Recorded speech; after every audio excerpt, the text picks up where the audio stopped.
Mark, Kriegel, what's your thoughts on this fight coming up? Give us not necessarily a prediction. How do you think this fight's going to go? Yes.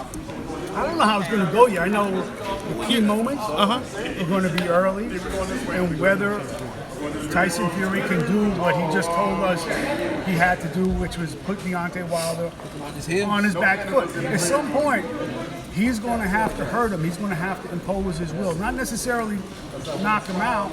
I understand why he wants Wilder to think, I'm going to knock you out, but he's going to have to hurt him. The problem for him is the second you make up your mind to cross the line, that's when you're vulnerable to Wilder.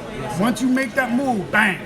And listening to him today reminded me of when I was getting prepared for Errol Spence. I think the number one thing we kind of focused on was doing something that no one else had done. And I think when we were able to go out there and do things that no one had done against Errol Spence, we were very successful doing that.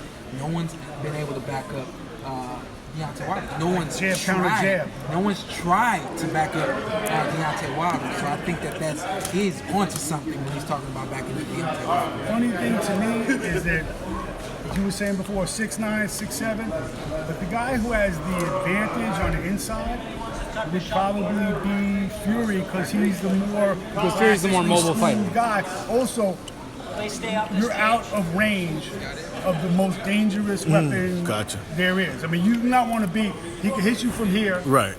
Wilder can with that right hand. That's when you go. You can watch 4 fights of Deontay Wilder. Every fight where he hits the guy with the right hand is at the very end of that punch.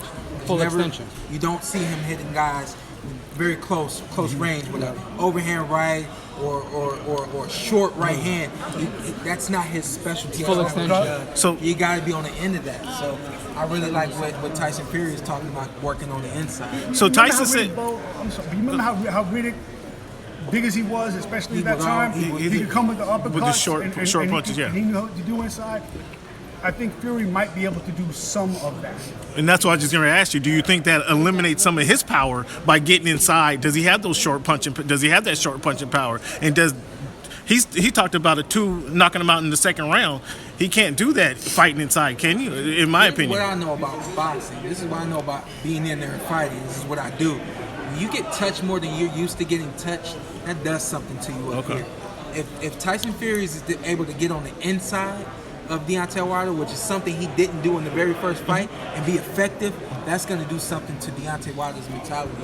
Okay. And set something up along the lines going on with the fight. You know what I don't think happens?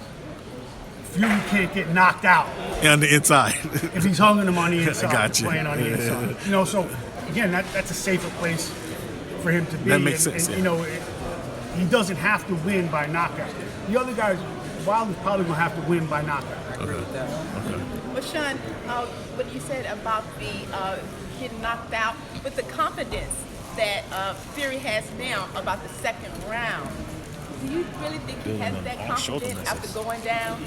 That remains to be seen. I think that is when from the opening bell, we'll see if everything he's saying is something he really plans to initiate. Right now, none of us can really fathom it, let alone believe it. So I think that's something that remains to be seen. Does he have the power to do it? I'm really not sure. I don't think so. At the same time, heavyweights, they have a different type of power. They have a different type of punch. And so, Deontay Wilder has said that he has pillows for hands. But it's the heavyweight division. Sometimes you never see those punches coming. I got a question for you. Do you think Fury really believes he's going to take him out in 2, or he just wants to put it in his head? I believe, honestly, my honest answer to that is I believe that Tyson Fury is crazy enough to think that he can do it. Is crazy enough to try it. And he's crazy enough to the point now where he wants to do that. Yeah. Gentlemen, where do you guys stand on the importance, as far as for Wilder, in varying his punches a little bit more? I mean, openly, he loaded up on the right hand in the last fight. Fury was able to see it coming, use some of that evasive movement to get out of the way. And, obviously he ended up setting up the big knockdown with the left hook. Where do you think a punch like that will count? I don't know if it's really a left hook, but the most important punch in boxing is the one that Wilder should be using more. His jab. And that's the jab. Yep. And that's the jab. And if he can hold his own in a battle of the jab, something he hasn't done, then he has the advantage. That makes the fight very interesting. Understand boxing as you two do. Wilder was really patient in that Ortiz fight. He wasn't looking to win rounds. He just kind of was patient and hung in there and waited for his right punch. Is that a key to victory here in this fight? Or do you see anything like that transparent in this fight here? I don't think that he can wait in quite the same way he waited on Ortiz. Something about Ortiz, I fought you before, man. I know you're going to go down. I'm going to wait, I'm going to wait. There was a great stillness to him.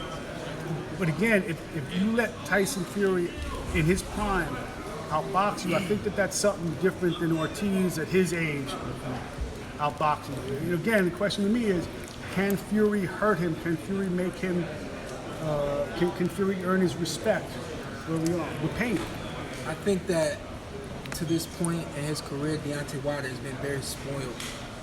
He's been able to get away without using unbelievable jab. He's been able to get away without body punching and being able to have a variety of offense. And he's been able to just get away with a big, heavy right hand.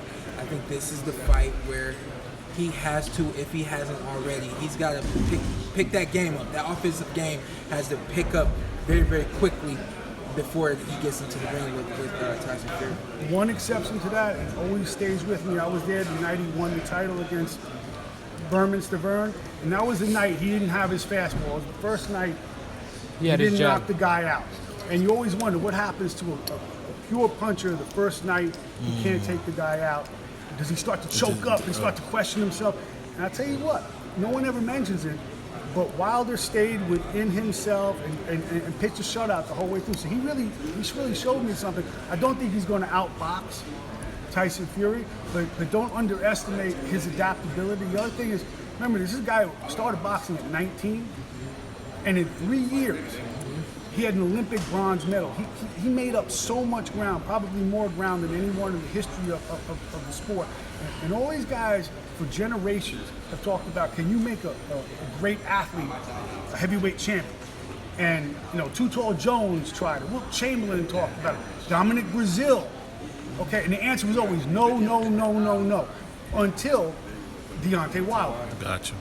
So to your point, that's something he can pick up. He can add those tools to his arsenal pretty quickly.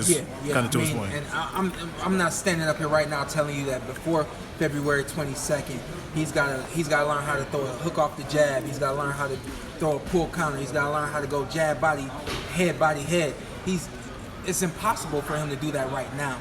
But what I'm saying is he should have looked back and recognized something in himself, especially with this fight coming up with Tyson Fury, that I need to have more offense and figure out a way to use his offense, his jab especially, more effectively in this fight.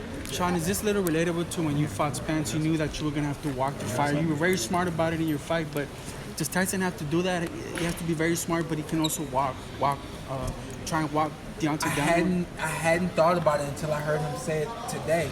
And when he said that, it kind of was like the light bulb comes up over my head. Like, yeah, like you stay out of the range of somebody's power by being on the inside. Of course, you can do it by staying away from the guy, but with a guy like Deontay Wilder, you want to be on the inside. And then the thought comes into play that, okay, he can move his head, he can wheel and deal here, and then he has the ability to dig. We've seen him dig before. It's a little slap, but he does dig and he does go to the body, which in turn you score points. You touch somebody's body and you break them down. So I think a lot like my fight with Errol Spence, it was about doing something that no one else had ever done before. I think that Tyson Fury is on the right track with trying to do that against Deontay Wilder. So now we know the real cooperation between PBC and Top Rank is Fury studying his fight film.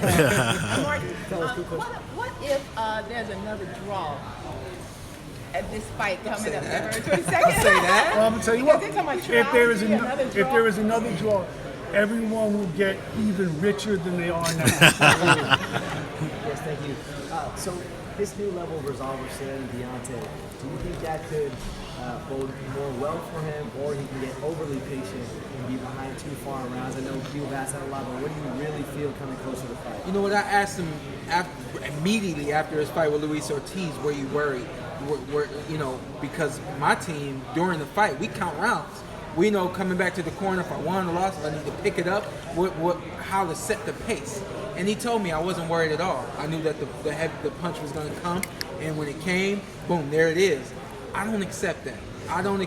I'm even when he gave me the answer, I was like, oh, all right. You got to be a little worried. You got to be a little concerned when the clock starts to tick and you recognize that I have not won a round in this fight. I don't think he can be as patient as he was against Luis Ortiz. I got a question for you. Do you think that he was worried the first time against? Yes, I do. And that's why he got jumpy. No, yeah, exactly. He was worried. He got jumpy. He started to rush, and he wasn't uneasy. He was very uneasy in the ring. I think in turn, his punches were too wide. His punches were not direct.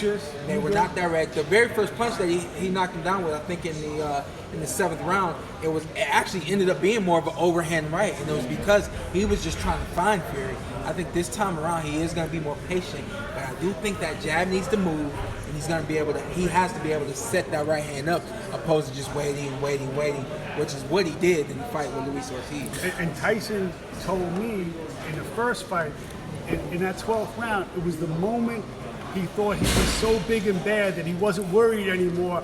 And whatever you got, I could take. That's when he got caught. And that's the same thing. The moment of arrogance. It's the same thing that happened to Luis Ortiz. I don't know if you guys watched that fight back, but and it happened in the moment. The 10-second clock comes and he relaxes. He thinks, I have another one. Boom. He didn't even have a chance to say I have another one in the bag. Another one. Boom. And he goes down. When you get relaxed in the ring, it's just something about Deontay Wilder's timing.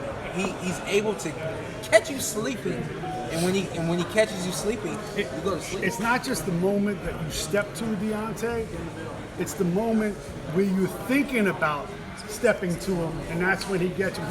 Tiny microsecond of Shawn, but that's what makes him special. Decision making. What makes him special.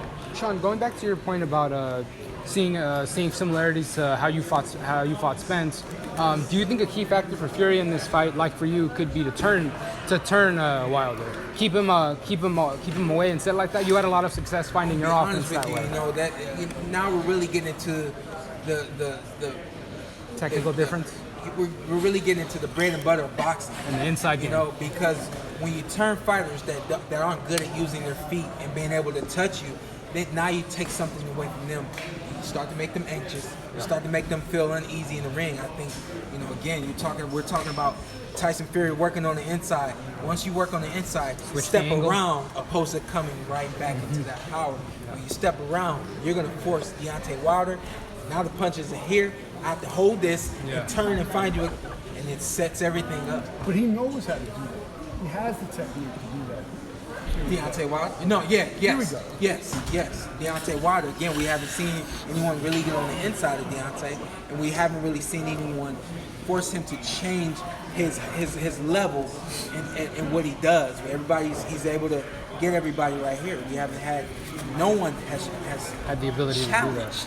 Deontay Wilder to do anything different from what he does. You mentioned in your fights that your corner counts the rounds, and so you guys know where you're at. Yeah. Would you guys like to see, you as well, would you like to see live scoring for boxing? What do you guys think? What's your thoughts on that? I'm still active.